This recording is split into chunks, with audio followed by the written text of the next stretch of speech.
और आइए शुरू करते हैं न्यूज पथ पर सफर और सबसे पहले आपको दिखाते हैं ऐसी तस्वीरें जिनका जिक्र सरेराह है। ये तस्वीरें सुर्खियों में भी है और सोशल मीडिया पर भी है। इनसे आपका बाखबर होना बेहद जरूरी है क्योंकि चौराहे पर इन्हीं की चर्चा है। मध्य प्रदेश के उज्जैन में महाकाल को 56 भोग का प्रसाद चढ़ाया गया। इस दौरान वहां पुजारियों ने पूजा अर्चना की और आरती भी उतारी। इस खास मौके पर वहां श्रद्धालुओं में उत्साह देखते ही बन रहा था। ये 56 भोग मंदिर में महाकाल के आगे अलग अलग बर्तनों में रखा हुआ था। अभिनेता सोनू सूद की एक बार फिर से दरियादिली देखने को मिली। दरअसल सोशल मीडिया पर किसी यूजर ने देवांश नाम के बच्चे के लिए मदद मांगी। इस यूजर ने लिखा कि देवांश के स्पाइन सर्जरी हुई है, अभी भी अस्पताल में ही है, लेकिन अस्पताल का बिल बहुत ज्यादा है तो उसका परिवार भर नहीं पा रहा। ये लिखते हुए यूजर ने सोनू सूद से मदद मांगी। इसके बाद सोनू सूद ने अपनी फाउंडेशन से इस परिवार की मदद कर दी और सोशल मीडिया पर लिखा कि अब आप घर जा सकते हैं। देवांश की मदद करने को लेकर कई लोग सोनू सूद की तारीफ कर रहे हैं। टीम इंडिया के क्रिकेटर सुरेश रैना बद्रीनाथ धाम पहुंचे, जहां उन्होंने भगवान बद्री विशाल के दर्शन किए। इस दौरान सुरेश रैना ने वहां के मुख्य पुजारी से भी मुलाकात की। वहीं बद्रीनाथ धाम में कई लोग सुरेश रैना की एक झलक देखने के लिए बेताब नजर आए।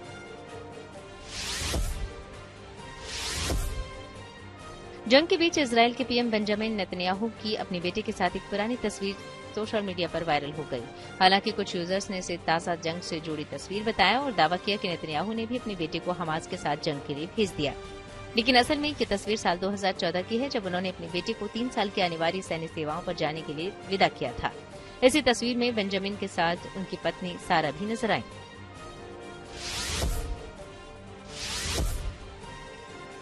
अमेरिका के नेशनल सिक्योरिटी काउंसिल में वरिष्ठ अधिकारी जॉन किर्बी का भावुक होने का एक वीडियो सोशल मीडिया पर वायरल हो गया। ये वीडियो एक अमेरिकी चैनल पर इंटरव्यू के दौरान का है, जब इजरायल की जंग पर बात हो रही थी। इसी इंटरव्यू में जब बच्चों और महिलाओं के साथ जंग में हुए बुरे सलूक का जिक्र किया गया तो जॉन किर्बी भावुक हो गए और इसके लिए दुख भी जताया। जिंदगी का सफर सुहाना हो, इसके लिए सावधान रहना जरूरी है। रोजमर्रा के आपाधापी में कुछ देर बैठकर सोचना समझना भी जरूरी है कि आपके आसपास क्या हो रहा है और जो कुछ हो रहा है उससे हमारी जिंदगी, हमारा परिवार कैसे प्रभावित हो सकता है। इसलिए हॉर्न बजाकर बाखबर करने वाली खबर जरूरी होती है। और आज की ये खबर दिल्ली मुंबई एक्सप्रेसवे पर रफ्तार की मनमानी से जुड़ी है। इस एक्सप्रेसवे ने तेज सफर की सुविधा तो दी है, लेकिन कुछ लोगों ने शायद इसे फॉर्मूला रेस ट्रैक समझ लिया है। स्पीड लिमिट 120 किलोमीटर प्रति घंटा है, लेकिन NHAI के सर्वे से पता चला है कि यहां कुछ लोग 200 किलोमीटर प्रति घंटे की रफ्तार से गाड़ी चला रहे हैं। हालांकि ज्यादा दिन नहीं हुए जब एक्सप्रेसवे पर एक रोल्स रॉयस कार ने एक टैंकर को टक्कर मारी थी और 2 लोगों की जान चली गई थी। अगर रफ्तार की मनमानी इसी तरह जारी रहती है तो ऐसे हादसे बढ़ सकते हैं। इसलिए जरूरी है कि एक्सप्रेसवे पर बेहिसाब रफ्तार को लेकर हॉर्न बजाया जाए।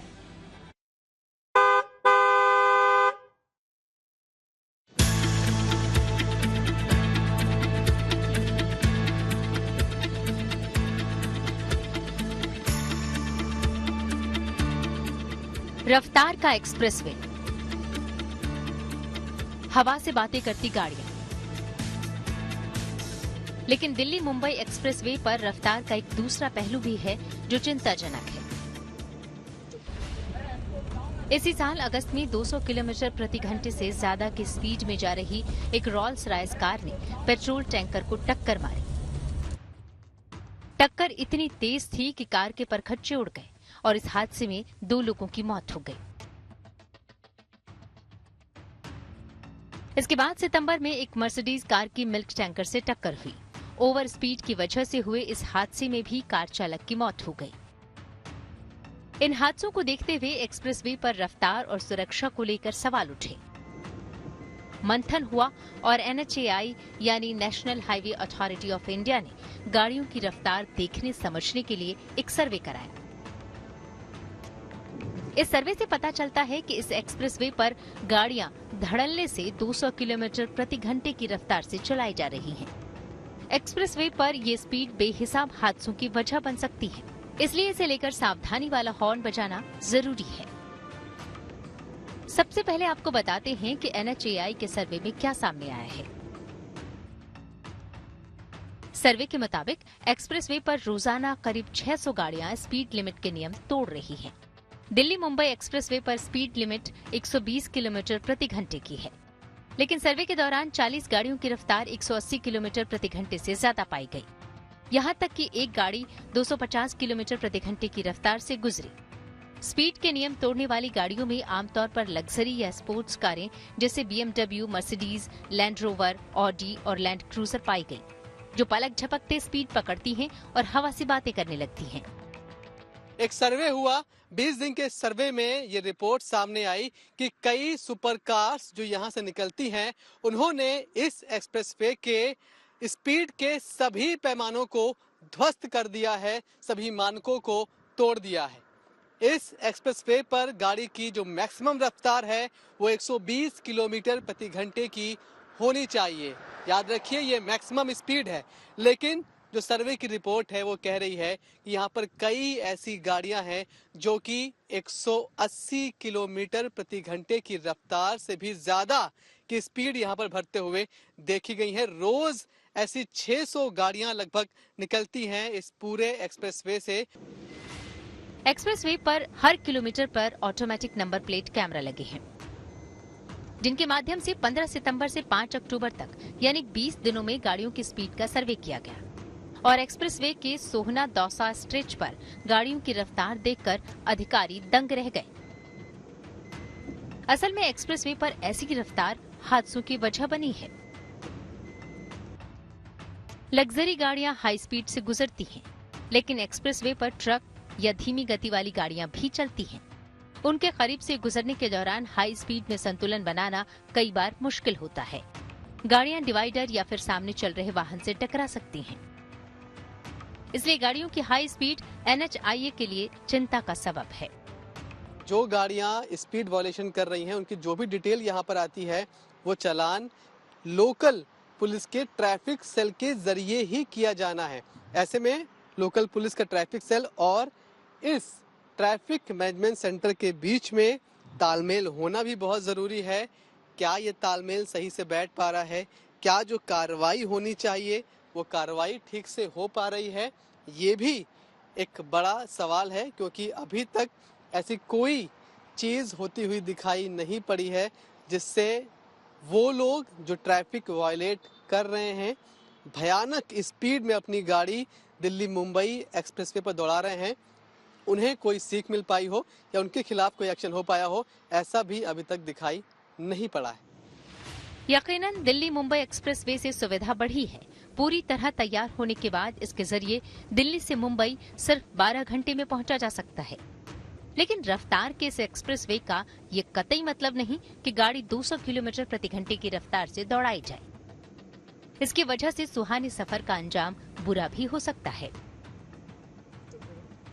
अपनी स्पीड लिमिट 120 है तो 120 तक ही लिमिट रखते हैं, उससे फालतू नहीं चलाते।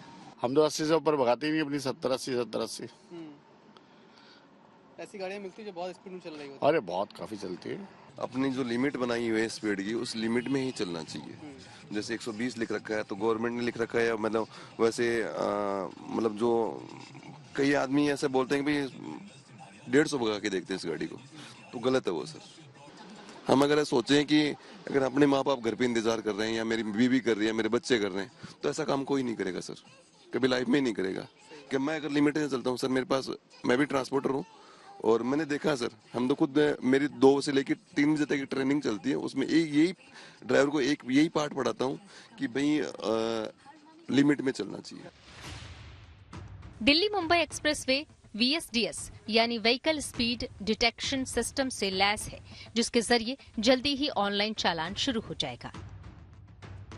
यकीनन इससे स्पीड कंट्रोल होगी। इसके अलावा एक्सप्रेसवे पर ट्रैफिक पुलिस टीम को भी तैनात किया जा रहा है, लेकिन सिर्फ सख्ती से बात नहीं बनेगी। लोगों के लिए एक्सप्रेसवे पर रफ्तार के खतरों को समझना जरूरी है।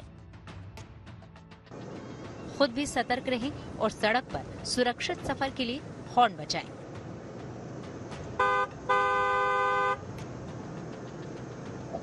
दिल्ली मुंबई एक्सप्रेसवे सोहना से मनीष चौरसिया के साथ bureau report, good news today. Delhi Mumbai expressway पर गाड़ियों की बेहिसाब रफ्तार पर लगाम क्यों जरूरी है और इसके लिए क्या कदम उठाए जाने चाहिए, इस पर हमने बात की ट्रैक्स रोड सेफ्टी एनजीओ के प्रेसिडेंट अनुराग कुलश्रेष्ठ से। हमारे देश भारत में सड़कों पर स्पेशली गाड़ियों को चलाना एक एडवेंचर की तरह शुरू से प्रमोट किया जाता रहा है और एक गेम की तरह इसको लोग भाग लेते हैं। और साथ में अगर मिर्च मसाला हमारे देश में अगर हमारे नेता से लेकर छोटे से छोटा व्यक्ति भी अगर लगाता है कि घंटों का सफर मिनटों में, अब दिल्ली से मुंबई 18 या 20 घंटे की जगह सिर्फ 12 घंटे में, तो लोगों का स्पीडिंग करना लाजमी है।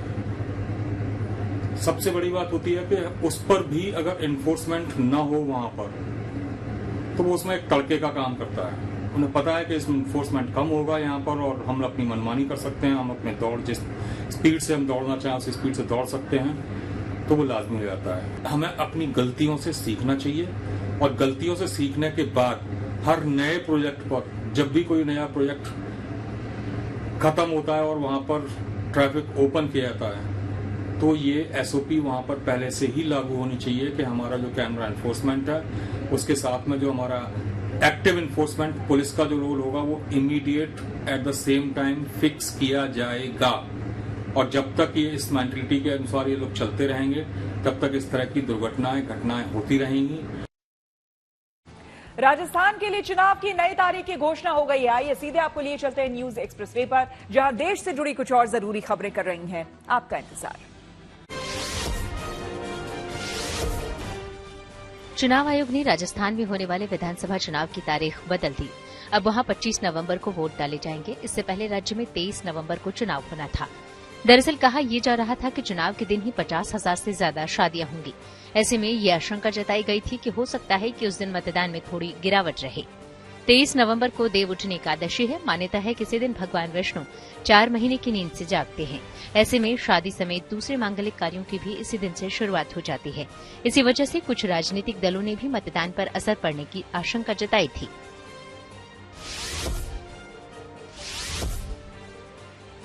आम आदमी पार्टी ने ईडी पर गंभीर आरोप लगाए। पार्टी ने प्रेस कॉन्फ्रेंस में दावा किया कि बीजेपी संजय सिंह को मारने की साजिश कर रही है। उसके मुताबिक ईडी की कस्टडी में 2 बार ऐसा हुआ कि कोर्ट की जानकारी के बगैर संजय सिंह को अज्ञात जगह ले जाने की कोशिश की गई।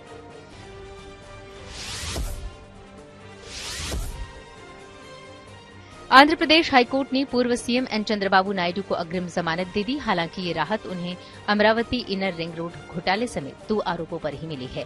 फिलहाल चंद्रबाबू दूसरे मामलों में जेल में बंद हैं।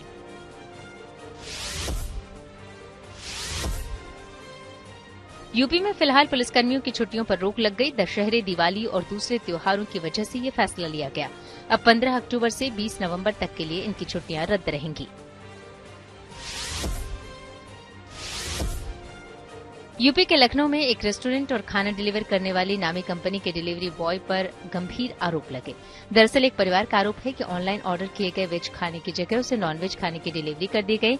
इस परिवार के मुताबिक उसने चिली पनीर का ऑनलाइन ऑर्डर किया था और फिर जब परिवार के सदस्यों ने इसे खाना शुरू किया तो पता चला कि ये चिली चिकन है। परिवार का दावा है कि वो नॉनवेज खाना नहीं खाता, लिहाजा अब उसने पुलिस में अपनी शिकायत दर्ज करवाई। खबरों के एक्सप्रेसवे से आगे रुक करते हैं सियासी ढाबे का, जहां आज की सबसे दिलचस्प खबर मौजूद है।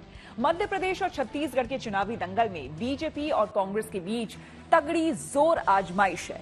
लेकिन चुनाव का ये सुपरहिट मुकाबला सोशल मीडिया पर भी है। शिवराज सिंह चौहान हो या फिर भूपेश बघेल, दोनों की तस्वीरें चर्चा में हैं।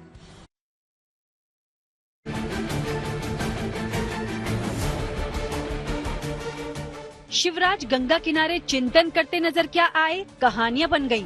लोगों ने चुटकी ली कि शायद शिवराज एकांत में चुनावी रणनीति बना रहे हैं। लेकिन जहां मुख्यमंत्री ऋषिकेश के दौरे में पूजा पाठ में मगन थे, वहीं दूसरी ओर सोशल मीडिया पर उनकी एक दूसरी तस्वीर पर बवाल हो गया। असल में इस पोस्ट पर शिवराज सिंह चौहान की फोटो के ऊपर लिखा गया मामा का श्राद्ध और नीचे लिखा गया श्राद्ध में बीजेपी ने दिया शिवराज मामा को टिकट। हालांकि इस पोस्ट से जाहिर तौर पर कांग्रेस का नाम नहीं जुड़ा है, लेकिन मुख्यमंत्री के बेटे कार्तिकेय ने खुलकर कांग्रेस का नाम लिया और जमकर पलटवार किया। अपने ट्वीट में कार्तिकेय ने लिखा कि समझ नहीं आ रहा कि आप पर दया करूं या गुस्सा, गुस्से में तो हूँ, आखिर मेरे जीवित पिता के श्राद्ध की बात आप कर रहे हैं। मुझे तरस भी आप लोगों पर आता है कि कितना नीचे कांग्रेसी आज गिर चुके हैं। क्या आपको लगता है कि इसके लिए ईश्वर आपको माफ करेगा? चुनाव तो 4 दिन के हैं। ऐसी घटिया हरकत के बाद क्या आप लोग अपने बच्चों से आंख मिला पाएंगे? असल में बीजेपी की चौथी लिस्ट में शिवराज सिंह चौहान को बुधनी से टिकट मिला है। फिलहाल पितृपक्ष यानी श्राद्ध चल रहे हैं। ऐसे में उम्मीदवारों की सूची आने पर कांग्रेस ने बीजेपी को निशाने पर लिया है। जिन्हें सनातन की समझ नहीं है वो बात कर रहे हैं पितृपक्ष की। हम तो अपने पुरखों का सम्मान करते हैं और हम जानते हैं कि पुरखे धरती पे आते हैं। और रही बात तो पितृपक्ष की परंपराओं की, तो ये वो परंपरा है जहां नया काम चालू नहीं करते हैं। हमारी सूचियां पिछले 1.5 महीने से आ रही हैं। ये तो वो सोचे जो सूची जारी नहीं कर पा रहे हैं। बीजेपी की दलील दुरुस्त है, लेकिन शिवराज सिंह को लेकर इस पोस्ट पर सियासी बवाल बढ़ गया। कांग्रेस की ओर से पूर्व मुख्यमंत्री कमलनाथ के मीडिया सलाहकार पीयूष बबेले ने सफाई दी और श्राद्ध वाले पोस्ट के बहाने बीजेपी में शिवराज के विरोधियों पर निशाना साधा। ट्वीट कर उन्होंने भी लिखा, कार्तिकेय जी आपके पिताजी को ईश्वर दीर्घायु दे। ये ट्वीट कांग्रेस ने नहीं किया है, बीजेपी में आपके पापा के दुश्मनों ने किया है। कांग्रेस का विरोध शिवराज जी की जन विरोधी नीतियों से है, व्यक्ति से नहीं। ऐसे सियासी वार पलटवार से दूर शिवराज सिंह चौहान भक्ति करते नजर आए। ऋषिकेश से लौटकर वो चुनावी प्रचार में जुटेंगे, पर उनकी गैर मौजूदगी में भी उनके नाम पर घमासान जारी है। कांग्रेस ने श्राद्ध वाले पोस्टर के बहाने बीजेपी की गुटबाजी पर तंज कसा, तो वहीं ज्योतिरादित्य सिंधिया शिवराज के समर्थन में आ गए। ट्वीट कर उन्होंने भी लिखा कि राज्य चुनाव में अपनी आती हुई हार देखकर कांग्रेस पार्टी बौखलाने लगी है और राजनीति के भीतर शुचिता, भाषा और सम्मान को भूल चुकी है। रोज एक नए निचले स्तर पर गिरती जा रही है। श्राद्ध मनाना है तो अपने सिद्धांतों का मनाइए। शिवराज सिंह चौहान के साथ करोड़ों माताओं और बहनों का आशीर्वाद है। तस्वीरों पर दरअसल सिर्फ मध्य प्रदेश में राजनीति नहीं हो रही। छत्तीसगढ़ के मुख्यमंत्री भूपेश बघेल को उनके एक वीडियो पर बीजेपी ने घेरा। एक बैठक में भूपेश बघेल का मोबाइल पर गेम खेलते हुए वीडियो वायरल है। उनके कैंडी क्रश खेलते हुए इस वीडियो पर बीजेपी प्रवक्ता अमित मालवीय लिखते हैं कि भूपेश जी भी निश्चिंत हैं। उन्हें पता है कि कितनी भी माथापच्ची कर लें, सरकार तो आनी नहीं है। शायद इसलिए कांग्रेस के प्रत्याशी चयन से संबंधित बैठक में ध्यान देने की बजाय उन्होंने कैंडी क्रश खेलना उचित समझा। चुनाव की तारीखों के ऐलान के बाद जब वार पलटवार तेज होने वाला है, कैंडी क्रश सियासी हमले का बहाना सा बन गया है। भूपेश बघेल जी प्रदेश के मुख्यमंत्री हैं। प्रत्याशियों के गंभीर चिंतन मनन और प्रक्रिया चल रही है और उस गंभीर बैठक में भूपेश जी के हाथ में जो कुछ दिख रहा है और जिस गंभीरता के साथ उसको लेना चाहिए नहीं लिया, तो हमने कहा कि आने वाला 5 साल बहुत वक्त मिलेगा ये सब गेम के लिए। बिल्कुल तनाव मुक्त रहना चाहिए और दिन भर गेम खेलना चाहिए, कोई दिक्कत नहीं है। बीजेपी के हमले का जवाब भूपेश बघेल ने भी स्पोर्ट्स स्पिरिट के साथ दिया। ट्वीट करते हुए लिखा, मैं गेड़ी भी चढ़ूंगा, गिल्ली डंडा भी खेलूंगा, कैंडी क्रश भी मेरा फेवरेट है। ठीक ठाक लेवल पार कर लिया है, वो भी जारी रहेगा। बाकी छत्तीसगढ़ को पता है कि किसे आशीर्वाद देना है। मतलब भारतीय जनता पार्टी बड़े धर्म की बात करती है और गंगा जल जैसे पवित्र जल में भी उसको पैसे कमाने की सोच रहा है, उसमें भी 18% कैंडी क्रश खेलते भूपेश बघेल के वीडियो पर सियासी तीर भले ही चल रहे हों, लेकिन सोशल मीडिया यूजर्स को चकल्लस का मुद्दा मिल गया। लोगों ने मुख्यमंत्री से उनका लेवल पूछा और उन्होंने जवाब दिया कि अभी तो मैं 4400 पर हूँ। इस तरह जहां चुनावी मैदान में दंगल की तैयारी है, वहीं सोशल मीडिया पर मौज मस्ती वाली चुनावी तू मैं भी जारी है। Bureau report, good news today. News पथ पर आगे है धन बाजार, जहां शेयर बाजार से लेकर कारोबार तक की सभी अहम खबरें होती हैं और इसका सीधा रिश्ता आपकी आमदनी आपकी जेब से होता है। तो तेज रफ्तार खबरों के बीच ये जरूरी खबरें छूट न जाए, इसलिए सीधे आपको लिए चलते हैं धन बाजार।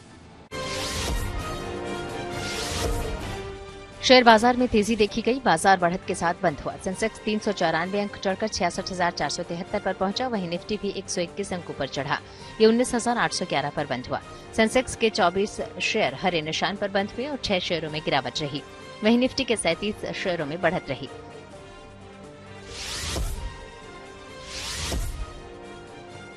दिल्ली सर्राफा बाजार में लगातार तीसरे दिन सोने के भाव चढ़े, चांदी की कीमत में भी उछाल आई। सोना 100 रुपए महंगा हुआ। दिल्ली में अब 10 ग्राम सोने की कीमत बढ़कर 58,700 रुपए हो गई। वहीं चांदी की कीमत में भी 400 रुपए की तेजी आई। अब दिल्ली में 1 किलो चांदी की कीमत 73,000 रुपए हो गई।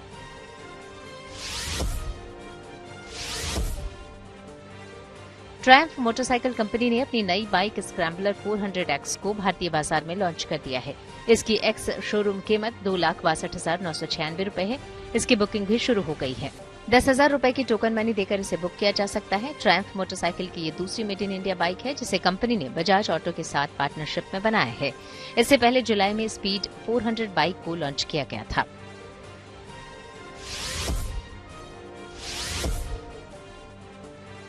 फेस्टिव सीजन में देश में कारों की बिक्री में तेजी आई है। इस बीच कार निर्माता कंपनी मर्सिडीज बेंज ने कहा है कि उन्हें ग्राहकों की डिमांड पूरी करने में दिक्कतें आ रही हैं। हालांकि वो ग्राहकों को ज्यादा से ज्यादा कारों की आपूर्ति करने की कोशिश कर रही है। कंपनी के मुताबिक इस साल सितंबर तक उसने 12,768 कारें बेची हैं, जो कि पिछले साल से 11% ज्यादा है।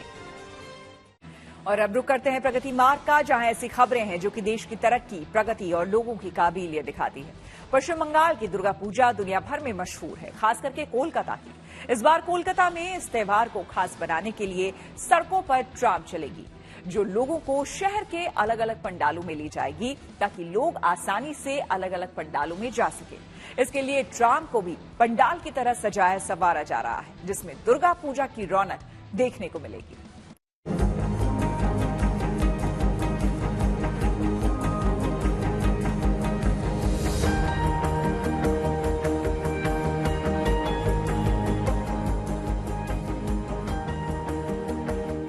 दुर्गा पूजा, ट्राम और कोलकाता, ये तीनों मानो एक दूसरे के पर्याय हैं। ट्राम की सवारी कोलकाता को खास बना देती है, तो वहीं दुर्गा पूजा कोलकाता समेत पूरे पश्चिम बंगाल की पहचान है। ऐसे में जब देश भर के बाजारों में दुर्गा पूजा की आहट होने लगी है, तब कोलकाता में इस त्योहार को खास बनाने की तैयारी है। वो ट्राम जो आम दिनों में सड़कों पर ज्यादा नहीं दिखती, उसे इस खास त्योहार पर लोगों के लिए सड़कों पर उतारने की तैयारी है।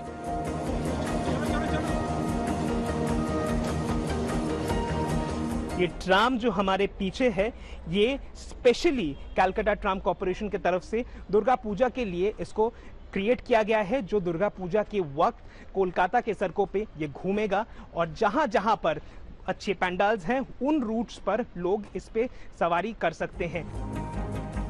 मतलब त्योहारों पर लोगों को ये कोलकाता ट्रामवे कॉर्पोरेशन की ओर से सौगात है। खास बात ये है कि इसे जिस तरह से सजाया संवारा गया है, उसमें दुर्गा पूजा की छाप नजर आती है। इसकी बाहरी पेंटिंग से लेकर भीतरी सजावट तक सब में दशहरे की रौनक है। ट्राम के भीतर जिन रंगों का इस्तेमाल किया गया है, वो है लाल और सफेद रंग का मेल, जो बंगाल की संस्कृति में बेहद शुभ माने जाते हैं। वहीं नीचे हाथ से रंगोली पेंट की गई है, जिसे बंगाल में अल्पोना कहते हैं और इसे शुभ अवसरों पर बनाया जाता है। यहाँ पर इसके सबसे खूबसूरत चीज जो है वो इसके पाथवे में है। जनरली एक काला पाथवे होता है किसी भी ट्राम में, अगर आप उठो, हालांकि ट्राम्स दिखते हैं नहीं, लेकिन ट्राम वे पाथवे जो होता है वो काला होता है। लेकिन यहाँ पे रंगोली सजाया गया है, हैंड पेंटेड रंगोली, जिसको बंगाली में या फिर बांग्ला में अल्पोना कहा जाता है, जो बहुत शुभ माना जाता है। शादियों में या फिर पूजाओं में ये अल्पोना जो है वो पेंट किया जाता है। वहीं ट्राम के बाहरी हिस्से में जो पेंटिंग की गई है, उसमें दुर्गा पूजा की झलकियों के साथ साथ वहाँ के आम जनजीवन और संस्कृति को भी उभारने की कोशिश है। इस ट्राम को दुर्गा पूजा के मौके पर लोगों के लिए सड़कों पर उतारा जाएगा। इस खास ट्राम में चढ़कर लोग अलग अलग पंडालों में जाएंगे। ये ट्राम सेवा दुर्गा पूजा के बाद भी काली पूजा, दीपावली और फिर क्रिसमस तक जारी रहेगी। त्योहारों में इस ट्राम की सवारी खास होगी। फिलहाल तो इस ट्राम की खूबसूरती लोगों को आकर्षित कर रही है।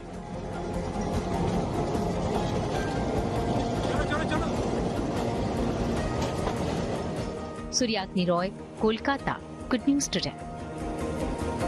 एलन मस्क को मिली चेतावनी। टेक्नोलॉजी से जुड़ी ऐसी ही हर एक जरूरी खबर को जानने समझने के लिए आपको लिए चलते हैं डिजिटल गैलरी। इसरो के मिशन गगनयान की पहली टेस्ट उड़ान 21 अक्टूबर को लॉन्च होगी। इसकी जानकारी केंद्रीय विज्ञान और प्रौद्योगिकी मंत्री जितेंद्र सिंह ने दी। इस लॉन्चिंग में गगनयान मॉड्यूल को अंतरिक्ष तक लॉन्च किया जाएगा, फिर वो वापस जमीन पर लौट आएगा। इसके बाद उसकी रिकवरी भारतीय नौसेना करेगी। केंद्रीय कैबिनेट ने फ्रांस के साथ डिजिटल समेत कई क्षेत्रों में होने वाले समझौते को लेकर अपनी हरी झंडी दे दी। इस समझौते के तहत डिजिटल टेक्नोलॉजी से जुड़ी सूचनाओं के लेन देन को बढ़ावा दिया जाएगा। यह करार 3 साल तक लागू रहेगा।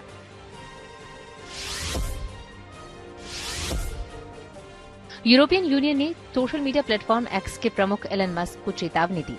ईयू के कमिश्नर थिर ब्रेटन ने एक पोस्ट शेयर की जिसमें उन्होंने एलन मस्क पर सोशल मीडिया के जरिए गलत जानकारियां फैलाने का आरोप लगाया, साथ ही कार्रवाई को लेकर आगाह किया। तो इसी के साथ न्यूज वक्त में मेरे यानी श्वेता झा के साथ फिलहाल इतना ही। देश दुनिया की तमाम पॉजिटिव खबरों के लिए आप देखते रहिए गुड न्यूज टुडे।